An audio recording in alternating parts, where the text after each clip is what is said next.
वहीं समाजवादी पार्टी के वरिष्ठ नेता और एमएलसी सुनील साजन को पार्टी ने फिर से विधान परिषद का टिकट दिया है। लखनऊ उन्नाव सीट से उन्होंने आज नामांकन किया। नामांकन के बाद हमारे संवाददाता ओम पांडे से बातचीत में सुनील साजन ने कहा कि बीजेपी को सपा डटकर मुकाबला कर रही है। और क्या कुछ कहा, सुनिए। निवर्तमान एमएलसी स्थानीय निकाय के एमएलसी को लेकर आज जहां जिस तरह से जो नामांकन हो रहा है, उन्नाव और लखनऊ की बात की जाए, उससे जो प्रत्याशी हैं सुनील साजन, वो हमारे साथ बात करने के लिए आपने नामांकन कर दिया है। क्या लगता है, जो सियासी समीकरण है उसके तहत माना जाता है सत्ता ज़्यादा काबिज होती है, आप क्या कहेंगे? देखिए, सत्ता बेईमानी में काबिज होती है। अगर चुनाव सत्ता को लगता है कि उसकी लोकप्रियता है तो फिर शासन प्रशासन को लगा के ना कराए। भाजपा का प्रत्याशी लड़ेगा, हम उसको हरा के आएंगे। इसलिए मैं कह रहा हूं क्योंकि आपकी जो 2016 में थी तो 31 जो है प्रत्याशी जीते। ठीक बात है, मायावती जी के भी जीते थे, हमारे भी जीते थे, लेकिन सबके सब नहीं जीते थे। इसका मतलब जो लड़ता है वो जीतता है। लखनऊ उन्नाव समाजवादी पार्टी जीतेगी।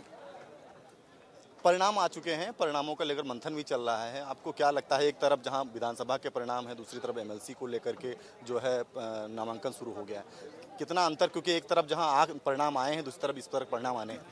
देखिए, मैं केवल ये कह सकता था कि 2022 का चुनाव जनता लड़ रही थी और समाजवादी पार्टी के हारने के बाद जनता को लग रहा कि हम हार गए। किसान को लग रहा किसान हार गया, बेरोजगार नौजवान को लग रहा वो हार गया, जो सरकारी कर्मचारी थे उन्हें लग रहा वो हार गया। और इस हार में भी ताकत छिपी है। हम लोग बड़े पैमाने पर प्रतिशत बढ़ा है समाजवादी पार्टी का, और बाकी दल खत्म हो गए। दो के बीच लड़ाई है, वही दो के बीच आपको विधान परिषद में भी लड़ाई दिखाई देगी। जब आप किसानों की बात करते हैं, युवाओं की बात करते हैं, तो आपको लगता है ये चूक कहां पर हो गई? देखिए, समाजवादी पार्टी मुद्दे पर लड़ रही थी और मुद्दे पर ही लड़ेगी। हम महंगाई के खिलाफ लड़ेंगे, बेरोजगारी के मुद्दे पर लड़ेंगे, हम भ्रष्टाचार के मुद्दे पर लड़ेंगे, किसान के मुद्दे पर लड़ेंगे।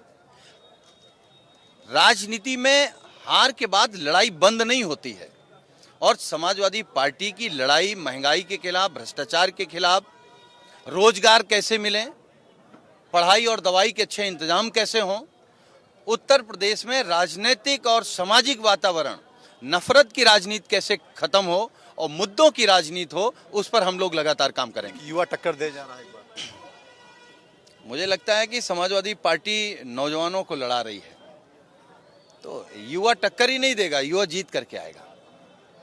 एक और लास्ट सवाल, आखिरी सवाल, कि माना जा रहा है कि जो जिस तरह से आप लोग जमीन पे थे, लगातार जनता के बीच में थे, किसानों और तमाम मुद्दों पर लगातार चर्चा कर रहे थे, लगातार मुद्दे उठा रहे थे, लेकिन जो संगठन की बात कही जाए, जो जिलेवार जनपदवार संगठन है, उसमें कहीं ना कहीं कुछ कमियां रह गई।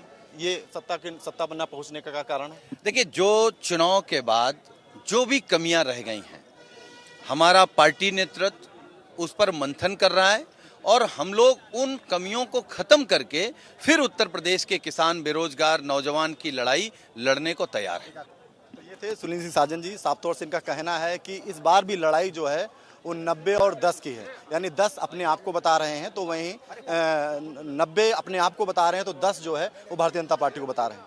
ये तो आने वाला समय तय करेगा कि आखिर कौन जो है एमएलसी चुनाव में बड़ी जीत दर्ज करता है। मिथिलेश के साथ, मिथिल गुप्ता के साथ मैं ओम पांडे, जनतन टीवी, लखनऊ।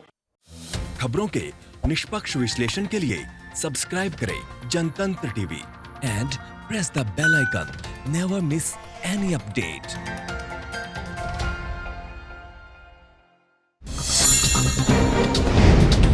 डाउनलोड कीजिए जनतंत्र टीवी ऐप को, जो कि अवेलेबल है गूगल प्ले और ऐप स्टोर पर।